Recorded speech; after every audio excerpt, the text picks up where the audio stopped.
এরা তো অ্যাকিউজ সব, কুন্তল বলো, শান্তনু বলো, কালীঘাটে কাকু বলো, ওরা তো অ্যাকিউজড। ওদের স্টেটমেন্টের উপর কি দাম আছে? এ তো কোনো এভিডেন্টারি ভ্যালু নেই।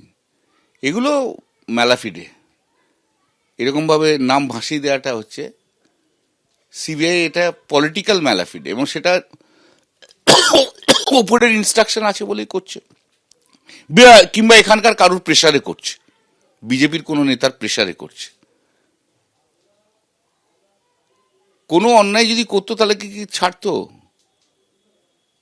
কিছুই পায়নি তার বিরুদ্ধে, তাই এখন এসব ঢুকিয়ে দেয় না, কোনো লাভ নেই, এগুলো ম্যালাফিডে। এবং অভিষেক বন্দ্যোপাধ্যায়ের পরিচয় কি, জনৈক অভিষেক বন্দ্যোপাধ্যায়, সেটা পর্যন্ত উল্লেখ করা। আমি জানি না, এগুলো তো আমার বলা ঠিক নয়, কারণ ওর তো লয়ার আছে, ওরা নিঃসন্দেহে বলবে, যা বলার বলবে।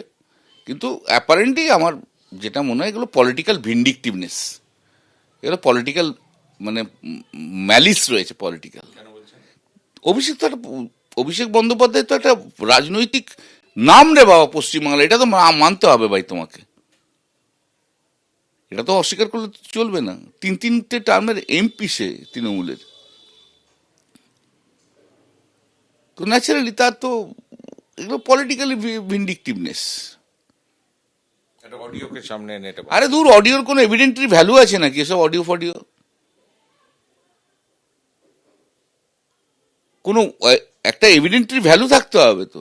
অ্যাকিউজের স্টেটমেন্ট থেকে তুমি বলছো, তোমার কোনো মানে ইনভেস্টিগেশনে কোনো কিছুই বের করে না, তাকে তো ঘন্টার পর ঘন্টা, 9 ঘন্টা 10 ঘন্টা করে তুমি তোরা করেছে, তারপর তো কিছু করেনি।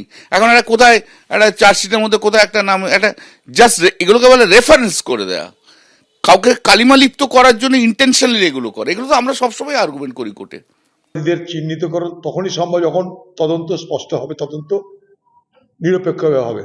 কিন্তু এখানটাই দিদি আর মোদি, তাদের মধ্যে জানি না কি গোপন সমঝোতা আছে। বারবার আমরা দেখছি যে কেন্দ্রীয় সংস্থার এক একটা তদন্ত বারবার বিপথে পরিচালিত হচ্ছে। যেমন আরজি করেও দেখলাম, শিক্ষক নিয়োগেও দেখছি, সর্বত্র একই জিনিস দেখছি।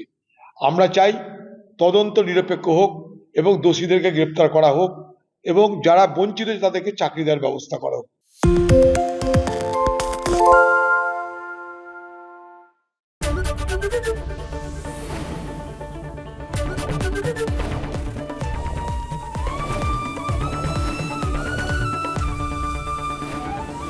এবিপি আনন্দ, এগিয়ে থাকে, এগিয়ে রাখে।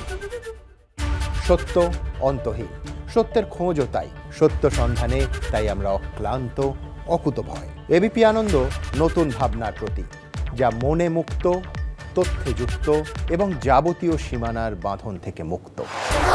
সীমা না শব্দটির মধ্যে লুকিয়ে আছে মানা শব্দটি, যেন চোখ রাঙানি এক অদৃশ্য বেড়াজাল, যা আটকে রাখে আমাদের এক ছোট্ট গণ্ডির মধ্যে। একমাত্র সঠিক খবরই গড়ে তুলবে এক মুক্ত সমাজ। সেই জগৎ গড়ার লক্ষ্যে কোনো সীমানার ঠুকুটি আমরা মানব না। এবিপি আনন্দ, এগিয়ে থাকে, এগিয়ে রাখে।